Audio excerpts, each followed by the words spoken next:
Hello and welcome friends. आज की जो ये वीडियो है वो एसक्यूएल को लेकर के खास है, क्योंकि एक क्वेश्चन जो काफ़ी कॉमन है, अक्सर पूछा जाता है और इस बार के भी क्लास 12th के मॉडल पेपर में दिया हुआ ये क्वेश्चन एसक्यूएल से रिलेटेड है। क्वेश्चन क्या है उसको देखते हैं एक बार। क्वेश्चन ये है कि हमें प्राइमरी की हटाना है। कोई टेबल है जिसका नाम है टेबल 1 और उसमें से हमें केवल प्राइमरी की को डिलीट करना है।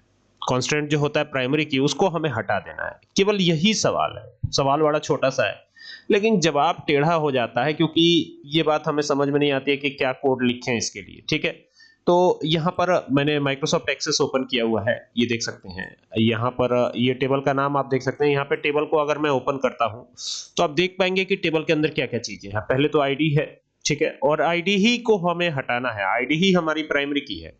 कैसे प्राइमरी की है, तो यहाँ व्यू पे जाके और डिजाइन व्यू पे जाके दिखाता हूँ। ये देखिए, ये जो है ना, ये प्राइमरी की बनाया गया इसे। ठीक है, तो यहाँ पर इसी को हमें हटाना है। तो पहले तो इस टेबल को क्लोज कर देते हैं, देन यहाँ से क्रिएट पे चलते हैं और फिर क्वेरी डिजाइन पर। तो ये क्वेरी डिजाइन आ गया और यहाँ पे एसक्यूएल पर चलेंगे। अब यहाँ पर आपको थोड़ा सा सावधानी से काम करना है। क्या लिखना है यहाँ पर, एक कमांड, एक जो उसका नाम है अल्टर। जो कमांड की बात कर रहा हूं मैं, जो स्टेटमेंट की बात कर रहा हूं, कमांड नहीं बल्कि स्टेटमेंट कह लीजिए। तो यहां पे मैं लिख देता हूं अल्टर। ठीक है, कमेंट करके ये जरूर बताइएगा कि अल्टर कौन सा वाला जो है कमांड की कैटेगरी में आता है। क्या डीएमएल है, क्या डीडीएल है, क्या टीसीएल है, किस कमांड की कैटेगरी में अल्टर आता है। ठीक है, कमेंट करके जरूर बताइएगा।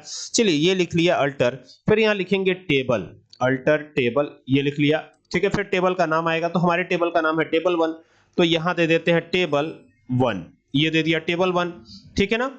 इतना कर लेने के बाद, जैसे ही इतना करेंगे ना, इतना कर लेने के बाद आपको सीधे एंटर करके नीचे आना है। जैसे ही नीचे आएंगे तो यहाँ पे क्या करना है, यहाँ पर अब नीचे आने के बाद अल्टर टेबल 1 कर दिया है, यहाँ पे लिखिएगा ड्रॉप। ठीक है, आप ये काम एसक्यूएल में भी बड़े आसानी के साथ कर सकते हैं। अभी मैं आपको एसक्यूएल में भी दिखाता हूं, सेम यही चीज है, यही फंडा है वहां पर भी। तो यहां पे पहले लिख लेते हैं कॉन्स्टेंट। तो कॉन्स्टेंट, TRAINT, कॉन्स्टेंट ऐसे लिखा जाएगा, कॉन्स्टेंट। देखिएगा स्पेलिंग में अगर मिस्टेक होगी तो ये चलेगा नहीं। तो constant, TRAIN, drop constant primary की, PRIMARY, प्राइमरी, और यहां पे कर देते हैं की। ठीक है, तो प्राइमरी की को ही हमें रिमूव करना है, तो यही लिखेंगे ड्रॉप कांस्टेंट प्राइमरी की। और ये लिख करके आपको सिंपली क्या करना है, यहां पर टर्मिनेट करना है, ताकि हमारे कंप्यूटर को ये पता चल जाए कि ये लाइन खत्म हो गई, हमारा प्रोग्राम यहीं पे एंड होगा। तो यहां पर ये सेमीकोलन लगाइएगा। सेमीकोलन का एक खास मकसद होता है लगाने का, ठीक है ना। ये ध्यान रखिएगा कि यहाँ पे सेमीकोलन जरूर लगाइएगा। मैं आपको दोनों में अभी करके दिखाता हूं। ये तो एक्सेस में हो गया, अभी मैं एसक्यूएल पर भी चलता हूं, माई एसक्यूएल पर चलता हूं, वहां भी करके ये काम दिखाता हूं आपको। ठीक है, तो ये हो गया और यहां से अब इसको चलाने की बारी है। तो रन पे जाके क्लिक करना है। तो रन पे क्लिक करेंगे तो ये रन हो जाना चाहिए। यहाँ पर ये प्राइमरी की, एक मिनट, यहाँ पर जो है ये ऐसे इस तरीके से लिखेंगे और देन इस पे क्लिक करेंगे तो देखिए ये प्रोग्राम अब रन हो गया। ठीक है, प्राइमरी की में आपको गैप नहीं देना। अब देखिए ये लिख रहा है कि चेक कंस्ट्रेंट प्राइमरी की डज नॉट एग्जिस्ट। तो जो प्राइमरी की हमने बनाई थी अब वो नहीं दिखेगी। तो यहाँ पे देखिए, यहाँ पे जो की से दिख रही थी वो हट गई है, देख रहे हैं। तो जब भी आपको हटाना हो, ये लगा दिया हमने, फिर से लगा के अब सेव कर दिया। और सेव करके अगर ये क्वेरी वापस से अगर हम चला देते हैं तो ये वापस से रिमूव हो जाएगी। तो पहले तो ये टेबल को क्लोज कर देते हैं और टेबल को क्लोज करके क्वेरी डिजाइन पे जाके इसको रन करा देते हैं। रन करा दिया, कोई मैसेज नहीं आया, प्राइमरी की रिमूव। तो देखिए यहां पर मैं आपको दिखाता हूं, ये प्राइमरी की रिमूव हो गई। देखिए यहाँ पे दिख रही है, नहीं दिख रही है। तो ये 2 नंबर का क्वेश्चन और इतना छोटा सा जवाब। ठीक है, इसको प्रैक्टिकली मैंने करके दिखाया आपको। ठीक है, आप शायद किताबों में पढ़ते होंगे लेकिन मैंने आपको प्रैक्टिकली करके दिखाया कि ये कैसे करना है। ठीक है, आइए अब चलते हैं एसक्यूएल पर और एसक्यूएल पर भी यही चीज करके देख लेते हैं। हमारे पास वहां भी एक टेबल है। ठीक है, तो ये आ चुके हैं माई एसक्यूएल पर और यहां पर आप देखेंगे तो ये जो टेबल दिख रही है आपको, इस टेबल का पूरा मैंने ये निकाला हुआ है कि इसमें कौन सा डेटा टाइप कहां पर यूज हुआ है। तो आप देखेंगे कि एम्प्लॉय आईडी जो है कैर डेटा टाइप है, उसकी साइज मैंने 5 रखी हुई है और इसे हमने प्राइमरी की बनाया है। ठीक है, प्राइमरी की बनाया है। डिफॉल्ट तो नल होता है, लेकिन हमने नल वैल्यू देनी है कि नहीं देनी है, खाली छोड़ना है कि नहीं छोड़ना है, तो यहाँ नो है, देख सकते हैं ना। तो अभी क्या करना है, यहाँ पे, यहाँ पर ये प्राइमरी की हटाना है एम्प्लॉय आईडी से, देख रहे हैं। और इस टेबल का नाम है सैलरी टी। देख लीजिए टेबल का नाम तो आपको दिख ही रहा होगा।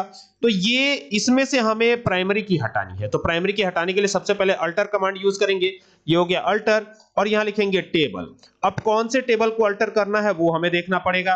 तो हमारे टेबल का यहाँ पे नाम है सैलरी टी, तो SALARY सैलरी टी कर दिया। ये हो गया हमारे टेबल का नाम, ठीक है। और टेबल का नाम जैसे ही देंगे तो इसके आगे लिखेंगे ड्रॉप, DROP ड्रॉप, और यहां लिखिएगा कांस्टेंट। वैसे आप सीधा भी लिख सकते हैं, ये कोई जरूरी नहीं है। ये तो कांस्टेंट मैंने आपको दिखाया कि माइक्रोसॉफ्ट एक्सेस में ये चल नहीं रहा था, तो ये कांस्टेंट मैंने लिख दिया था, ठीक है। तो अगर आप सीधा यहां पे ड्रॉप प्राइमरी की लिख देते हैं, ड्रॉप प्राइमरी की, ये लिख दिया हमने, और यहां पे टर्मिनेट कर दिया, तो क्या ये चलेगा, ये भी सवाल है, ठीक है। क्योंकि एक्सेस में तो कांस्टेंट हमें लिखना पड़ रहा था, लेकिन क्या यहां पर ये लिख देने से काम बन जाएगा। तो एंटर करते हैं, और जैसे ही एंटर करेंगे तो आप देख पाएंगे कि यहां पर क्या होता हुआ नजर आएगा। एंटर कर दिया हमने, तो यहां पे लिखा हुआ आ गया क्वेरी ओके 9 रोज अफेक्टेड, यानी एक्सेस में आपको कांस्टेंट लिखना पड़ेगा, और यहां पर तो कोई कांस्टेंट भी लिखने की जरूरत नहीं है। अब एक बार चेक करते हैं, जो यहां पे PRI लिखा हुआ दिख रहा था इसके पहले, ये जो टेबल है सैलरी टी, आप देख सकते हैं यहां पर एम्प्लॉय आईडी में यहां पे PRI लिखा हुआ है, बाकी किसी में PRI नहीं लिखा हुआ है। तो ये जो एम्प्लॉय आईडी था, इसे हमने प्राइमरी की बनाया था, प्राइमरी की में डुप्लीकेट वैल्यू अलाउ ही नहीं होती है, तो अभी हटा दिया। तो फिर यहां DESC कमांड चलाएंगे और देखेंगे कि ये हटा है कि नहीं हटा है, ठीक है। तो इस टेबल का नाम वही सैलरी टी था, तो ये हो गया सैलरी, और फिर यहां पे टी दे दिया, और फिर टर्मिनेट करके एंटर कर दिया। तो देखिए अभी जो PRI दिख रहा था की के अंडर में, ये देखिए की के अंडर में यहां पे PRI दिख रहा था, अब की के अंडर में PRI नहीं दिख रहा है। इसका मतलब कि हमारा प्राइमरी की सक्सेसफुली रिमूव हो गया, ठीक है। ये तरीका है MySQL के अंदर प्राइमरी की को हटाने का। सिर्फ प्राइमरी की को हटाया, एम्प्लॉय आईडी को थोड़े ना हटाया है, एम्प्लॉय आईडी को तो हटाया ही नहीं है, एम्प्लॉय आईडी तो ज्यों का त्यों बना हुआ है। खाली इसका जो प्रॉपर्टी था, जो कि प्राइमरी की था, प्राइमरी की कभी भी यूनिक वैल्यू कंटेन करता है, डुप्लीकेट वैल्यू कंटेन नहीं करेगा। तो इसी वजह से अब हटाने के लिए पूछता भी है क्वेश्चन, और ये याद रखिएगा यही तरीका कितना छोटा सा है। खाली आपको अल्टर कमांड चलाना है, फिर टेबल लिखना है, फिर टेबल का नाम देना है, और ड्रॉप प्राइमरी की, बस इतना ही लिख देना, और MySQL में यही अवे करेगा। 1 नंबर का क्वेश्चन शायद इस बार आ जाए, तो ये याद रखिएगा, ठीक है। कौन सा क्वेश्चन कहां से उठा के पूछ देगा कोई नहीं जानता है, तो हर एक तरीका याद रखिए कैसे क्या करना है, ठीक है। अब तो इसमें से प्राइमरी की हट गया। अब मान लीजिए फिर किसी ने कह दिया कि अब प्राइमरी की ऐड कर दीजिए फिर से, तो हटाइए ऐड कीजिए, दोनों आपके हाथ में है, कैसे करेंगे। फिर यहां लिखेंगे अल्टर कमांड चलाएंगे। कमेंट करना मत भूलिएगा कि अल्टर कमांड कौन से के अंडर में आता है, DDL आता है, DML आता है, DCL आता है, किस में आता है अल्टर कमांड, जरूर बताइएगा कमेंट करके।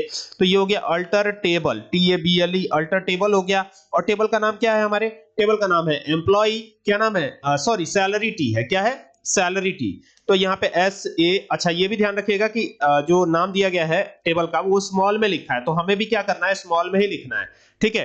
डेटाबेस में ये सब चीजें ध्यान देनी पड़ती हैं, तो ये ध्यान रखिएगा। तो ये हो गया, और अब यहाँ पे हम गैप देके लिखते हैं ऐड क्या ऐड करना है, हमें प्राइमरी की ऐड करनी है। तो यहाँ पे लिख देते हैं PRIMARY प्राइमरी की।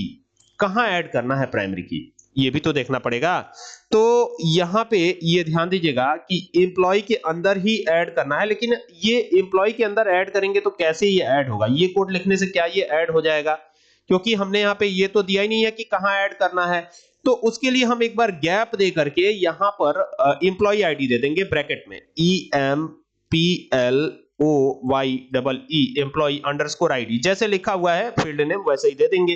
तो ये हो गया, और ये देकर के टर्मिनेट करेंगे, टर्मिनेट करके एंटर करेंगे, और एंटर करेंगे तो देखिए फिर आ गया क्वेरी ओके 1 रो अफेक्टेड।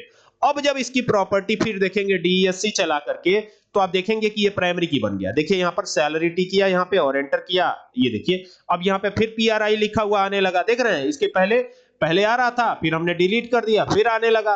तो ये वो तरीका है जिससे ऐड भी कर सकते हैं और रिमूव भी कर सकते हैं प्राइमरी की। उम्मीद करता हूं कि पूरी बात आपको समझ में आ गई होगी, तो कमेंट करना मत भूलिएगा। चलिए मिलते हैं नेक्स्ट वीडियो में। Thank you for watching this video.